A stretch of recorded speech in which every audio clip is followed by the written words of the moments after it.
ಅಧ್ಯಾಯ 6 ಶ್ಲೋಕ ಸಂಖ್ಯೆ 11. ಶುಚೌ ದೇಶೇ ಪ್ರತಿಷ್ಠಾಪ್ಯ ಸ್ಥಿರಮಾಸನಮಾತ್ಮನಃ ನಾತ್ಯುಚ್ಛ್ರಿತಂ ನಾತಿನೀಚಂ ಚೈಲಾಜಿನಕುಶೋತ್ತರಂ. ಶ್ಲೋಕಾರ್ಥ: ಶುಚಿಯಾದ ಜಾಗದಲ್ಲಿ ತುಂಬ ಎತ್ತರವೂ ಅಲ್ಲದ ತಗ್ಗೂ ಅಲ್ಲದ ದರ್ಭೆಯ ಮೇಲೆ ಚರ್ಮ ಮತ್ತು ಬಟ್ಟೆಯನ್ನು ಹಾಸಿದ ಸ್ಥಿರವಾದ ಆಸನದಲ್ಲಿ ಕುಳಿತುಕೊಳ್ಳಬೇಕು. ಅಧ್ಯಾಯ 6 ಶ್ಲೋಕ ಸಂಖ್ಯೆ 12. ತತ್ರೈಕಾಗ್ರಂ ಮನಃ ಕೃತ್ವಾ ಯತಚಿತ್ತೇಂದ್ರಿಯಕ್ರಿಯಃ ಉಪವಿಶ್ಯಾಸನೆ ಯುಂಜ್ಯಾತ್ ಯೋಗಮಾತ್ಮವಿಶುದ್ಧಯೇ. ಶ್ಲೋಕಾರ್ಥ: ಆಸನದಲ್ಲಿ ಕುಳಿತ ಮೇಲೆ ಮನಸ್ಸು ಮತ್ತು ಇಂದ್ರಿಯಗಳ ಚಟುವಟಿಕೆಗಳನ್ನು ನಿಯಂತ್ರಿಸಿ ಮನಸ್ಸನ್ನು ಏಕಾಗ್ರಗೊಳಿಸಿ ಆತ್ಮಶುದ್ಧಿಗಾಗಿ ಯೋಗವನ್ನು ಮಾಡಬೇಕು. ಅಧ್ಯಾಯ 6 ಶ್ಲೋಕ ಸಂಖ್ಯೆ 13. ಸಮಂ ಕಾಯಶಿರೋ ಗ್ರೀವಂ ಧಾರಯನ್ನಚಲಂ ಸ್ಥಿರಃ ಸಂಪ್ರೇಕ್ಷ್ಯ ನಾಸಿಕಾಗ್ರಂ ಸ್ವಂ ದಿಶಶ್ಚಾನವಲೋಕಯನ್.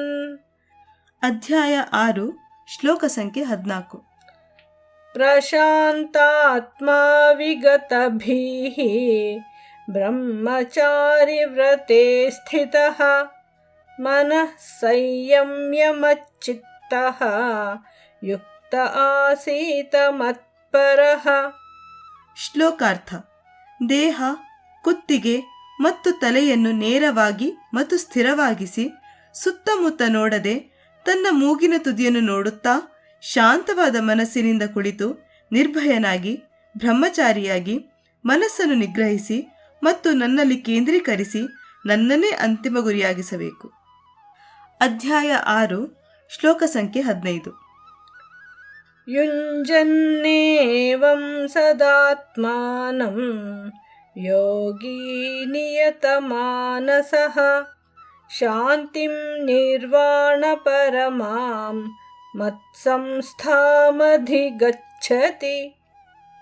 ಶ್ಲೋಕಾರ್ಥ: ಹೀಗೆ ಮನಸ್ಸನ್ನು ನಿಯಂತ್ರಿಸುತ್ತಾ ಧ್ಯಾನ ಮಾಡುವ ಯೋಗಿಗೆ ನಿರ್ವಾಣ ಪರವಾದ ಮತ್ತು ನನ್ನ ಸ್ವರೂಪವೇ ಆದ ಪರಮಶಾಂತಿಯು ಲಭಿಸುತ್ತದೆ.